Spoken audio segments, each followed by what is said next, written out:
Halo, selamat siang. Sudah lama Pak D nggak upload video di channel teman trading YouTube. Dan saat ini Pak D tertarik lagi. Ada yang bertanya, kenapa nggak lama nggak upload Pak D? Ya, karena memang tidak ada hal-hal yang menarik. Market masih normal, tidak ada perubahan yang signifikan. Jadi Pak D memutuskan tetap share plan Pak D atau outlook Pak D bahkan setiap hari, yang ada yang weekly analysis, ada yang intraday di channel dalamnya Pak D. Jadi channel edukasinya teman trading itu ada. Oke kawan-kawan, dan ini menurut Pak D itu menarik ya, menarik mulai minggu kemarin. Sebenarnya mulai periode minggu terakhir Januari di tahun 2026 ini sangat menarik, dan yang membuat Pak D tergerak untuk upload video lagi ya. Ya, doakan semoga nanti rutin lagi kawan-kawan. Tapi kalau untuk pembahasan edukasi, bedah analisa tetap kita lakukan tiap hari di channelnya Pak D. Oke, nanti akan kita bahas goal dengan fenomena terakhir yang sangat luar biasa. Dan sebelumnya kita akan review sejenak saja itu Bitcoin kawan-kawan. Karena Bitcoin juga menjadi pantauan Pak D. Tanggal 26 itu kita punya marking ya, punya weekly analysis, di mana itu adalah outlook pergerakan market dalam waktu 1 minggu, minggu terakhir tanggal 26 Januari. Jadi kita ke ini ya, di sini kita share di channelnya Pak D, dan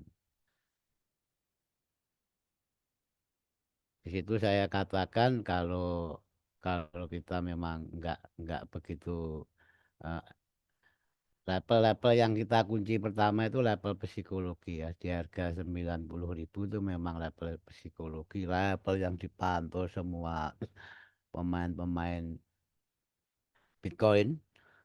Dan di sini memang ini merupakan ruang ranging kalau menurut saya ya. Ini tuh selalu ada sesuatu di sini, bahkan di sini. Ini ruang ranging, dan di situ kita memang mengidentifikasi sebuah supply ya, supply in and T ini maksudnya normal plus atau harga normal atau ranging. Jadi dan supply itu juga bersinggungan langsung dengan level psikologi 90.000 atau 90K. Jadi memang kemarin ini sudah tak wanti-wanti ya, tak wanti-wanti. Supply ini memang bagus dari segi daya dukungnya harga psikologi itu, tapi server itu di dalam ruang ranging, makanya akan saya abaikan. Jadi mungkin mungkin teman-teman yang eh, sell di sini, kalau memang SL-nya tidak di atas origin ini potensi kenaknya sangat besar. Maka saya lebih prepare di brokennya ini. Jadi saya asumsikan kalau BTC nanti bisa broken level 86.646, saya tetap ngincer target di bawah ini. Itu ya. Jadi alurnya seperti itu.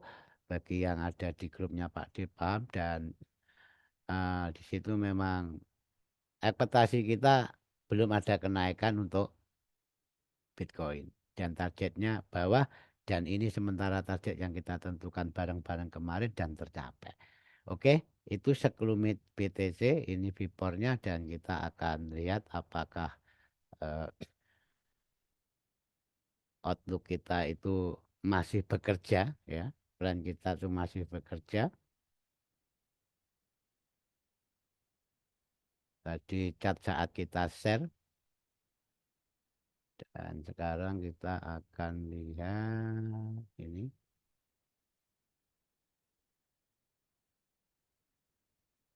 Oke, pelan-pelan ya kawan-kawan, tak jelaskan. Sip. Oke, dan ini kawan-kawan ya. apa yang tadi Pak di share dan ini tampak penampakan catnya.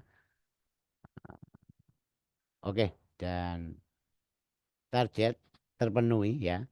Di sini tadi saya sampaikan kalau saya akan mengabaikan supply ini ya, akan mengabaikan supply itu karena supply itu berada di ruang ranging atau harga normal. Dan itu betul dibuktikan adanya sebuah false break. Oke ya, ini kalau kalau saya itu false break kawan-kawan ya. Ini false break, break yang tidak jadi dan ternyata harga itu mencoba retest ya, mencoba retest di level 90.600-an. Jadi di sini misalkan ada kita toleransi buffer untuk sell di sini dapat banyak, tapi jujur saya nggak ambil di situ seperti yang saya sampaikan di depan. Karena kenapa nggak ambil di situ Pak D? Padahal di atas suplai yang diabaikan sudah ada ero panahnya. Enggak, saya tetap ngincer yang atas itu, yang 92.100. Saya ngincer di situ ternyata harga nggak sampai sana karena yang jelas ada daya dukung di kirinya rally base rally yang menurut saya itu adalah setup pribadi saya. Jadi memang kalau nggak di situ saya nggak saat koreksi. Bahkan dari segi pendekatannya, approach-nya secara price action kawan-kawan ya, ini juga sebenarnya cantik CP ya. Ini CP dan asumsi kita itu ini CP ada jadi sebuah CPLQ baru drop. Nah, dan ternyata di sini pas break langsung drop, nggak apa-apa. Jadi kalau memang market saat ini memang rata-rata itu eh, faktor lucknya itu di trader breakout kawan-kawan, entah gold entah apa tuh kalau memang dia metodenya breakout itu panen raya kan gitu. Oke, itu dan target jelas terpenuhi ya setelah kita mengasumsikan ini sebuah burukan karena close candle sudah di bawah limit harga. Dan setelah itu broken yang kedua kalinya dengan momentum saya baru masuk SL di atas ini ya, SL saya di atas ini. Begitu ada break saya langsung masuk. Itu memang style saya adopsikan juga breakout. Jadi market itu gini, trader itu kalau memang di sini breakout harus bekerja ya kita bekerja breakout. Kalau memang harus di bawah limit order atau PO kita ya PO.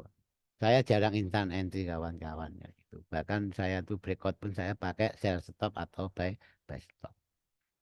Oke, setelah target bahkan melebihi target break yang kedua kalinya dan ini saya sudah nggak anu lagi dengan BTC saya tetap fokus ke gold dan ini alasan saya lepas dulu aja. Saya nggak pantau BTC, saya lepas dulu dikarenakan memang ini ya. Jadi di sini ini ada LS ya, di sini ada LS dan setelah harga itu respect LS itu terjadinya rejeksi dan dia korektif, saya sudah lepas. Karena apa?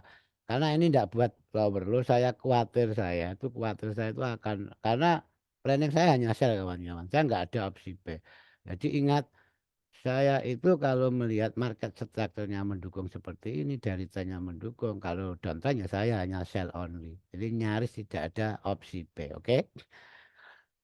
Jadi ini karena ini enggak membuat lower low dari sini ya, dari previous low sebelumnya pada tanggal 21 November, makanya saya lepas lah, biarin saja.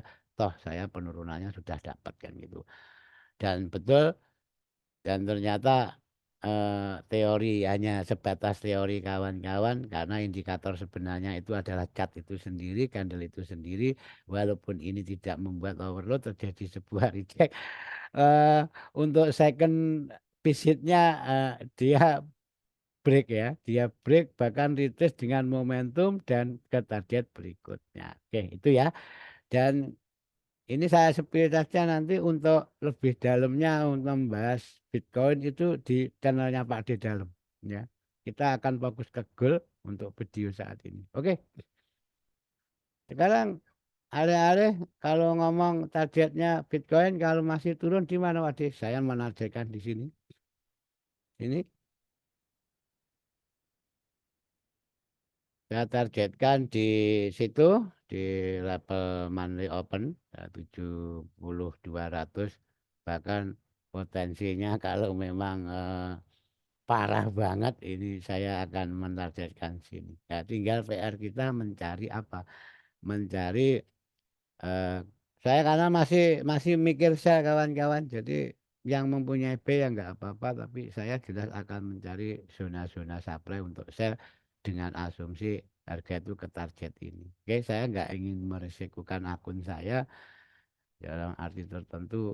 Saya nggak akan mendadak menjadi buyer, mendadak menjadi seller. Jadi saya akan komitmen, saya hanya akan menjadi seller. Dan eh, apa itu? Ini misalkan ada kenaikan ya nanti apa itu rezekinya buyer atau yang main spot itu rezekinya, tapi saya wanti-wanti ingat TP sampean itu tempe ada jangan sampai melewati ini. Yes, jangan sampai melewati itu. Nah, ya, harus di situ. Bahkan kalau yang belum psikologinya belum mateng ya di drop ini di parsial dulu kayak atau apa itu bagi ponak-ponakan saya tentunya ya. Berarti atau gimana Pak D? Saya akan nunggu di sini, ya. Saya akan nunggu di sini. Di mana itu adalah histori saat saya sell stop kemarin.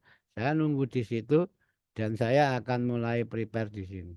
Yes, saya akan mulai prepare di sini. Jadi di saat harga 86.646-an itu 86.600 lah, saya sudah mulai memitigasi sebuah reaksinya. Dan target awal saya sudah langsung ke previous low ini. Jadi ke previous low ini saya akan nunggu di situ. Sampai enggak sampai saya hanya akan nunggu di situ. Ini ya. Ini saya nunggu di situ. Ini target awal. Tentunya untuk target berikutnya sama-sama tahu di mana, yaitu di level 70-an dan di level 58 atau 5 lebih tepatnya 59-an. Ini bukan kok Pak D akhirnya ini sebuah analisa, sebuah outlook, jadi ya juga bisa salah. Jadi maaf bagi teman-teman yang holding main spot, ini bukan mengonter pendapat Anda, ini juga bisa salah. Oke ya. Jadi saya belum ada opsi B sampai minggu depan belum ada opsi B. Oke, itu kira-kira nanti lebih dalamnya dibahas di channelnya Pak D. Oke, kita langsung ke kalender ekonominya. Kita lihat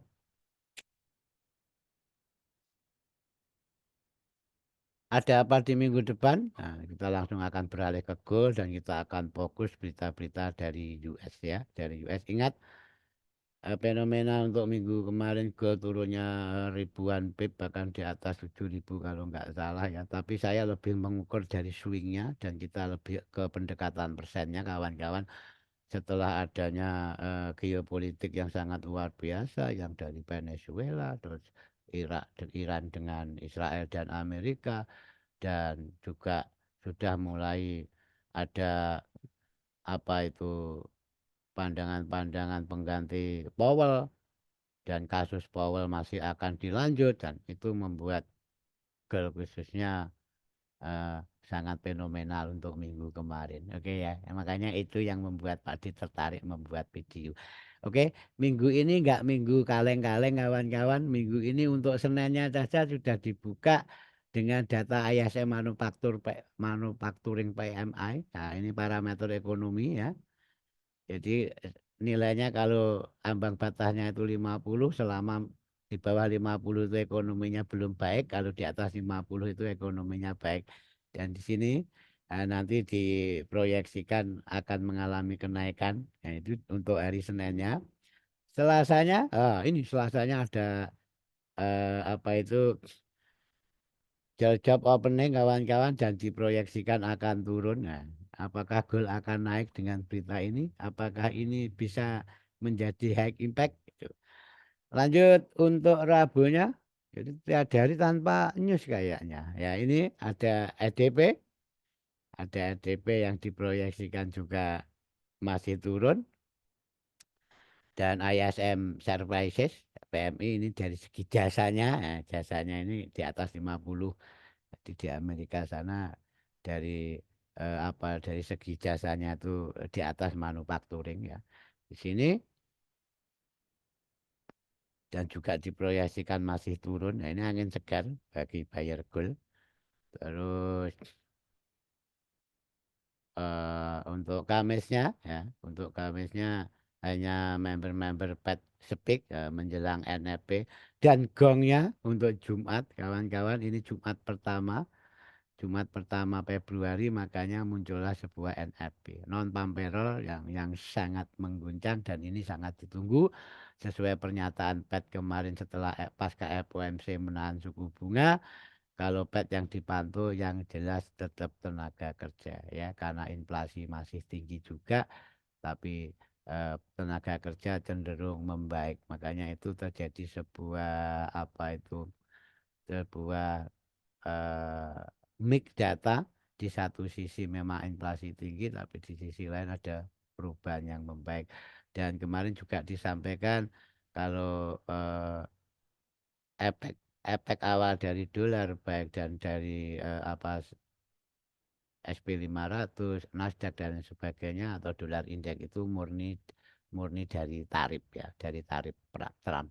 Jadi tanpa konflik perang pun tanpa apa selama masih ada aksi ya, masih ada aksi beli emas dari bank-bank sentral ya, baik India atau baik Cina yang sudah berapa bulan itu terus membeli, makanya tidak menutup kemungkinan gold itu masih naik. Itu dari sisi eh, goldnya, tapi bukan berarti kita akan confident buy kawan-kawan ya. Kita yang kemarin mungkin ya, mungkin banyak yang ketarik atau bahkan banyak yang ya mungkin jangan sampai terjadi amit-amit bahasa saya banyak yang MC ya dikarenakan dalam obrolannya tombol begonya ndak ada kan gitu kan dan ternyata luar biasa diberikan kejutan sama Powell dan Trump. Oke. Goal akan kita bedah lebih komplit. Sekarang kita lebih dari swingnya kawan-kawan. Berapa sih sebenarnya koreksinya goal kemarin ini? Koreksinya goal itu hampir 16,5% ya, hampir 16-an persen lebih ya. Kalau ditarik apa itu PIP-nya itu 9.100-an. Ini sangat luar biasa kawan-kawannya. Jadi saya tuh hanya memikirkan misalkan ada orang yang dapat B di sini yang itu kan begitu sudah luar biasa ATH ATH kok ternyata harga itu kembali ke level entry kan itu kan dan kalau mengikuti channel Pak D harga tagging di sini itu sudah ada ya bukan saya prediksikan jauh-jauh hari enggak hanya 1 minggu dan saya memang ada dua level ini bahkan teman-teman yang di dalam channelnya Pak D channel edukasi Pak D banyak yang ambil B di sini juga diberi profit yang sangat luar biasa dan gerakannya gol gila banget kawan-kawan ya. Mm-mm. Gila banget jadi hati-hati gol itu M1 pun SL 200 pip itu masih diketawain sama cat ya hati-hati jadi jangan mimpi Anda entry goal SL 20 pip 30 pip suruh sini orangnya yang ngomong itu oke. Ini real, ini fakta yang terjadi di lapangan. Karena apa? Efek rebalancing di mana kontrak gold itu sudah melebihi ambang batas dan ini tidak semua orang tahu kawan-kawan. Oke, kita lanjut secara technical analisisnya, secara price actionnya kita mau apa? Terus misalkan ada teman-teman yang kemarin ya, yang kemarin dapat bed di sini itu di hold apa terus dengan PD-nya akan sampai ATH gitu. Ya, monggo silahkan itu hak hak masing-masing Anda. Yang jelas saya kemarin nggak ambil B walaupun marking saya ada. Kenapa? Ya karena itu Jumat. Di dalam trading plan Pak D Jumat itu kayaknya harus clear posisi. harus clear posisi. Bahkan saya akui kawan-kawan, saya mempunyai sel yang lumayan, yang kata teman-teman itu dikatakan dapat pucuk sekali, dan itu memang ada, historinya ada, bahkan step-step markingnya itu ada. Saya itu punya sel di sini. Saya punya sel di sini kan. Sangat pucuk sekali di sini. Yes. Dan saya juga nggak bangga. Kenapa?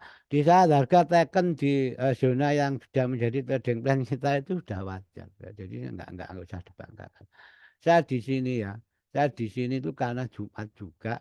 Saya itu hanya ambil 300 pip. Dan itu juga ada real akunnya ada, SSB per afternya ada. Oke, itu terus lantas apakah kita harus gondok? Enggak, karena memang saya proyeksikan saya hanya akan ambil di situ kan itu, bukan kok terus gondok, enggak. Kalau diturutin saya itu ya belum tentu sampai nahan di sini. Saya yakin siapapun orangnya. Bahkan begitu ada rejeksi, dia jelas sudah switching B-nya kena SL, saya lagi malah ketarik. Oke, lanjut kita bedah ya, kita bedah. Di sini hampat, kita ke hampat saja. Ini karena untuk weekly outlook ke tanggal 2 sampai 6 Februari ya, untuk seminggu ke depan. Saya melihat dengan adanya sebuah koreksi dalam dan didukung PA-nya ya, price action-nya secara kirinya ini ada drop is drop, ada drop is drop, ada drop is drop, ada drop is drop, ada drop is drop.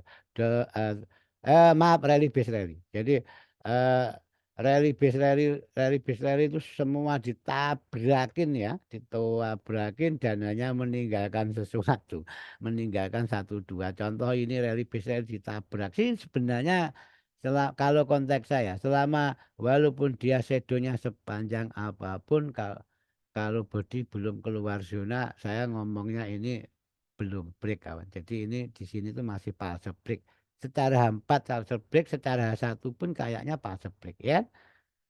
Belum ada body yang keluar dari level diamond H1 ini yang sudah kita proyeksikan jauh-jauh hari. Ini itu. eh Terus langkah pertama bagi yang mempunyai bed di sini, ada kemarin ponak-ponakan kita bed di sini, ponak-ponakannya Pak Di ada yang bed di sini, ada yang bed di sini, profit keluar tapi nggak sell, tapi bed di bawah di sini itu ada. Bahkan ada yang mulai bed di sini, terus nggak ada kabar juga ada. Itulah dunia. Oke, lanjut. Sekarang kita mulai bagi yang mempunyai bed di sini. Apa yang dilakukan? Ini kawannya. Anda harus prepare di sini. Anda harus pantau ini ya. Kalau bisa amankan di sini sebagian. Kalau Anda memang penganut akan ATH, ya silahkan. Tapi saran saya bagi ponak-ponakannya Pak D, di sini Anda harus mulai ada tindakan manajemen entry. Nah, bahasa saya itu manajemen entry. Entry di manajemen di situ. Nah, bukan terus di share di situ. Jadi entry-nya itu di manajerialnya mulai bertindak di level ini, di mana levelnya itu 4959,50 kan. Ini tak anu, ini supply ya. Ini supply M15 itu, dan ini akan menjadi eh saya akan berkonsentrasi reaksi harga di situ dulu karena saya tidak ada entry. Ya, bagi yang mempunyai bank di situ tolong diamankan ya, entah gimana caranya, ditutup sebagian berapa persen kek, atau di trailing stop kek, atau di PIP silahkan, karena untuk manajemen entry itu sesuai dengan trading plan masing-masing. Tentunya trading plan masing-masing itu yang wajib dipatuhi atau disiplin ya. Membuat trading plan ya harus dipatuhi dong, bukan dilanggar. Oke, di situ. Jadi nanti baru kita melihat harga melakukan apa di sini. Di situ itu kenapa alasannya, ayo Pak D bedah satu persatu. Oke, diamond yang belum di visit harga diamond origin di bawah. Sedangkan diamond H4 atasnya itu di mana levelnya itu 4690,80 itu memang level yang sangat spesial, spesial di mana dapat mereject harga jauh. Dan saya pastikan kawan-kawan ya, saya pastikan level ini masih layak dipantau. Paham ya? Masih layak dipantau. Oke, seperti yang Pak dilakukan, pertama kita proyeksikan ya, kita proyeksikan. Dan kita kesampingkan dulu yang lain, kita proyeksikan. Kita proyeksikan, nanti goal itu kalau masih konsisten ya, konsisten di atas Diamond H1 ini, 48, 47,84 tidak menutup kemungkinan harga itu akan ke sono. Oke, tentunya dengan mematahkan tahanan supply ini. Jadi atap ini kalau jebol itu ke sana, itu diproyeksikan dulu. Dan yang kedua, ingat ini tadi kita masih fokus di sini, mantau di sini, dan saya yakin kalau itu dibutuhkan potensi ke bawahnya itu revisit lagi ke Diamond H4 itu juga masih ada, kannya masih besar. Oke, jadi itu saya pastikan itu. Terus lanjut ke bawah, ke target bawah. Ke target bawah di mana ini juga menjadi level B, level serok ya. Kenapa Pak D kok nandai yang enggak nandai yang atas ya, style kita masing-masing beda kawan-kawan ya. Oke, ini kemarin di kelas saya bahas kenapa saya enggak tandai ini. Padahal di sini ada relief yang sangat cakep ya. Bahasanya cakep kayak cewek weh, cantik. Ini ada rally dan di bawah Kak D kok nandai di bawah enggak di atas. Monggo silahkan kalau Anda menandai di atas sah-sah saja. Yang jelas saya mempunyai tafsir kalau atas ini hasil reaksi dari bawah ini. Oke, ini. Jadi yang membuat saya nggak pantau itu. Ini hasil reaksi. Terjadinya sebuah base setelah ada sesuatu. Ya, ya ini kalau saya namanya sudah setelah ada front run institusi di sini ya. Setelah ada sebuah front run dan itu terjadinya base atas itu. Itulah alasan saya tidak ambil base atasnya. Oke, semoga dimengerti dan bagi teman-teman yang di grup edukasinya Pak D, ini salah satu bentuk realnya di mana menentukan demand origin dan di mana menghindari demand-demand hasil reaksi. Oke ya, di situ. Bahkan ini ya, hasil reaksi kena, hasil reaksi bablas, kan gitu kan. Tuh. Tapi kan masih profit ratusan pip bahkan lebih 500 Pak D. Ya silahkan asal Anda berapa kan gitu kan. Oke, makanya kalau ambil di sini hasil reaksi tadi SL-nya harus di bawah origin. Not catat itu ya. Oke, lanjut. Eh pertama saya akan ini biar agak lebar ya. Nah, ini ya, biar clear gitu ya. Ini ya, kita akan berbuat apa khususnya Pak D di Supply M15 ini kan gitu. Katanya harus dibantu buyer untuk pertama kali untuk manajemen entinya buyer. Jadi saya nggak akan ambil itu apa-apa kawan. Itu hanya anggap saja zona, hanya sebuah zona. Karena apa? Zona ini di dalam ini merupakan price extension atau kalau bahasa saya itu adalah harga ranging kawan-kawan. Itu memang potensi nanti harga ini atas bawah atas bawah atas bawah dan ini mainan PA kan gitu kan. PA itu menunggu ranging kok kan gitu. Oh nyatanya kita scalping live trade scalping itu ya saya ya menunggu ranging. Kalau sudah market ranging itu ya saya kayak dapat energi lebih kan gitu. Kalau market bermomentum, bermomentum koreksi nggak dalam ya nggak ada dapat apa-apa. Kalau nggak bisa trading breakout ya hanya jadi penonton. Alih-alih penonton masuk pun kita loss kan. Lebih baik nonton daripada masuk loss. Kalau ranjing, nah, kita baru warming up kan gitu. Oke, ini jadi di sini juga wanti-wanti saya sebagus apapun zona, sebagus apapun base dan dikatakan oleh siapapun jangan macam-macam di zona abu-abu ini. Walaupun ada MPL, walaupun ada Quasimodo di sini abaikan. Oke ya. Abaikan. Ini goal kawan. Goal setelah rebalancing. Oke. Bukan goal yang kemarin. Ini goal beda. Oke. Makanya saya semangat membuat video. Oke. Di situ. Dan ini skenario. Skenario saya. Jadi potensi. Kalau mempunyai bed di sini, anggap saja kita mulai dari diamond H1. Jadi di saat harga ini ada opsi gini. Jadi ada opsi. Bila nanti ini enggak broken, bahasa broken sama parcel break itu hampir sama kawan-kawan ya. Broken parcel break itu hampir sama. Itu sangat membagongkan kalau enggak paham konteks technical basic. Ya, kalau saya jelas cost candle minimal H4 atau H2 lah kan gitu. Jadi di sini nanti bayar misalkan kalau sudah broken kayak ini, wah ini ATH ATH. Ingat nanti bisa seperti ini. Karena demand bawah ini masih bagus. Yes, gini. Makanya manajemen entry mulai Anda tata di sini di saat Anda menjadi buyer. Ini opsi. Jadi terus apa yang akan Pak D lakukan dengan supply M15? Saya nggak akan melakukan apa-apa. Jadi saya hanya menunggu dia akan break atau fase break.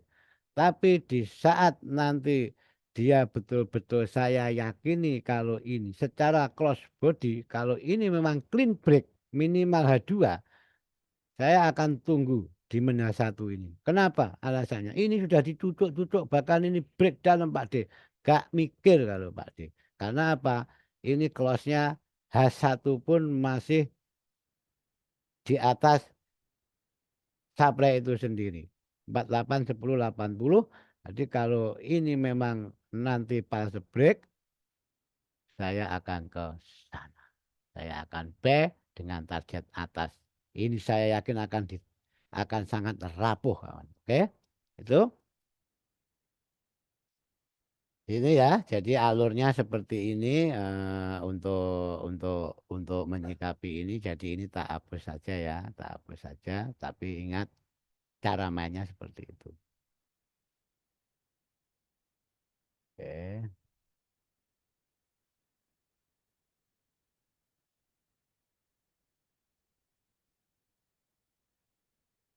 Yes. Tuh. Terus ini yang akan saya lakukan. Saya hanya akan menjadi B di mana, saya akan menjadi sel di mana yang jelas tidak di dalam ruang ini. Tidak di dalam ruang price action zone ini, tidak di ruang juga ini, tidak di ruang. Kenapa kok nggak di situ? Ya karena itu room to move-nya. Jadi itu profit zone-nya buyer atau seller. Di mana kita transaksi di area profit zone atau room to move, ya harga itu hanya naik turun, naik turun, naik turun. Dan itu ranahnya PA, ranah scalping. Makanya untuk entry intraday atau swingnya nggak di situ. Oke, itu. Jadi saya hanya akan prepare B itu mulai dari sini. Ya, yang tadi saya sampaikan di sini saya akan B. Ya, ini langsung tak panas ini ya kawan-kawan. Kenapa? Ya karena Anda tahu persis lah. Setelah ada di saat punya B seperti tadi yang saya sampaikan di zona terdekat parsial kayak atau apa. Kalau saya memang nggak mengasumsi itu, nggak mengadopsi parsial karena manajemen entry saya itu pakai apa seperti target ya safety target. Jadi saya pakai safety target, di saat safety target itu terpenuhi, tercapai, saya sudah tidur nyenyak, asal pun saya masih profit kan gitu loh. Itu yang sering saya sampaikan. Caranya gimana Pak? Ya nanti kalau Zoom dibahas gitu. Oke? Dan ini by ideal. By ideal di sini. Yang jelas kalau by di sini TPA-TA Pak D enggak kalau saya. Kalau saya enggak. Ya tetap, berundaklah, berundak, jangan serakah, ya jangan serakah. Jadi berundak, kalau bisa dipecah ya dipecah kan gitu, silahkan. Jangan bermimpi Anda by di sini ATH ya, nanti malah sakit jatuhnya. Kalau ATH-nya gimana Pak D? Ya kalau ngomong ATH ini loh, Anda itu dapat entry di sini tuh boleh ATH, oke? Tuh, sip. Tuh, terus untuk level selnya Pak D, saya akan mulai prepare saya di sini. Anda pecahlah di sini. Kalau base-nya besar, ya memang apa ya seperti ini. Lah kalau mau entry gold dengan base yang sudah ada di depan mata seperti itu, base Anda tawar, ya Anda hanya mengorbankan SL saja kawan-kawan. Coba saja kalau nggak percaya Pak D. Itu ya. Lebih baik Anda recah seperti yang sudah diajarkan di kelas, recah, recah, recah. Tapi dengan catatan psikologi Anda kuat nggak? Entry pertama SL, entry atasnya SL, entry atasnya SL. Kalau saya lebih baik tak ambil semua, tapi race-nya saya sesuaikan dengan balance saya. Berapapun SL-nya. Entah 100 pip, 200 pip, bahkan 500 pip pun saya ambil. Tapi yang jelas saya punya patokan kalau loss hanya 1% dari balance saya. Itu. Dan itu kayaknya lebih enak lah. Lebih enak makan, nyenyak tidur. Dan yang terakhir akan ke sini. Ya, silakan dicermati. Bila ada yang mempunyai pendapat lain atau sudut pandang lain, nanti bisa merapat di channelnya Pak D. Channelnya Pak D gratis, itu channel edukasi. Channel tempat Pak D berbagi. Oke ya. Nanti ada link di dalamnya, klik kalau mau masuk ke channelnya Pak D. Oke kawan-kawan, itu dari saya. Semoga bermanfaat dan salam untuk keluarga. Jumpa lagi di lain kesempatan.